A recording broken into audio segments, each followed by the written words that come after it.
Y por eso revisamos los antecedentes y la opinión clínica del doctor Sebastián Ugarte, que nos acompaña aquí en el estudio de Tele 13. Gracias, doctor. Buenas noches. No, buenas noches, Ramón. Un agrado. Apoyemos la primera pregunta que quiero hacerle con la gráfica que va a aparecer aquí, doctor, que es una comparación en realidad de la presencia del virus sincicial el 2019. Ahí teníamos, el sincicial está en negro en el gráfico y era de un 24%.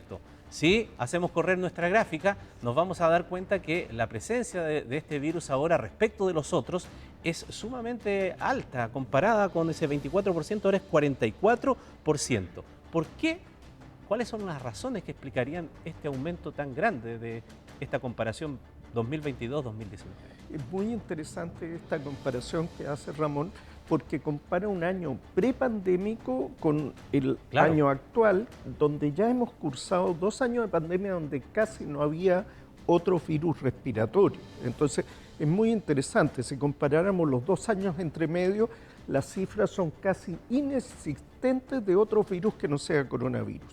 Y claramente hubo generaciones de niños que no tuvieron contactos con virus respiratorios, no solo los pequeñitos que hacen sincicial, los pequeñitos de 1 año, del año siguiente y del año que viene. Entonces estamos viendo niños de 2 años que hacen enfermedad por virus sincicial, niños con 3 años de edad que se juntan, y esto ha generado este año una patología muy diferente, algo inusual. Otra diferencia, Ramón, antes veíamos influenza primero, semana 24, y después aumentaba el sincicial.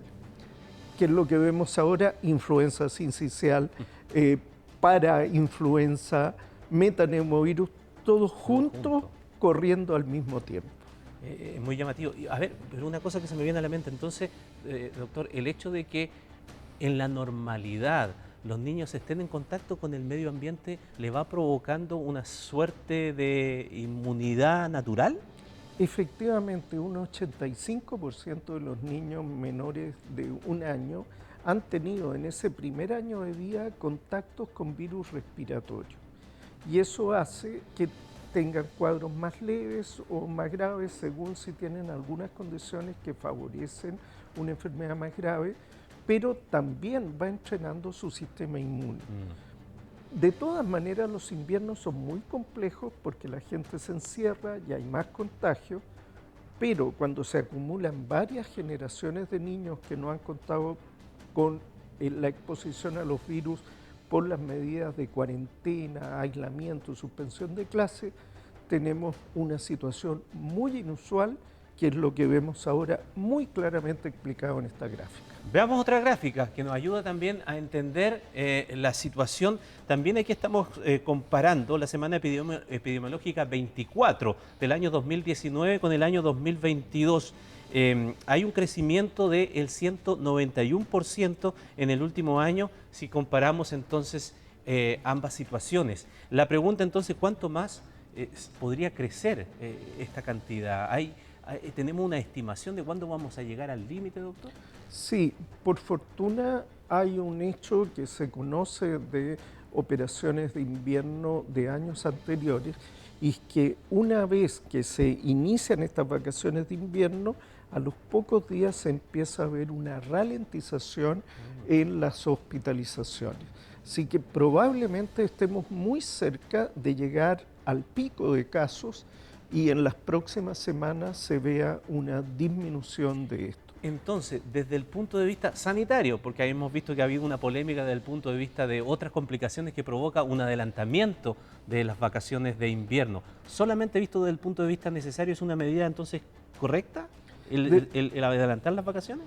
Desde el punto de vista sanitario, esto significó un salvavidas para el sistema sanitario, complementaria a muchas otras medidas, la multiplicación de camas, el refuerzo de turno, el contratar pediatras que reforzaran la actividad, kinesiólogos, etc.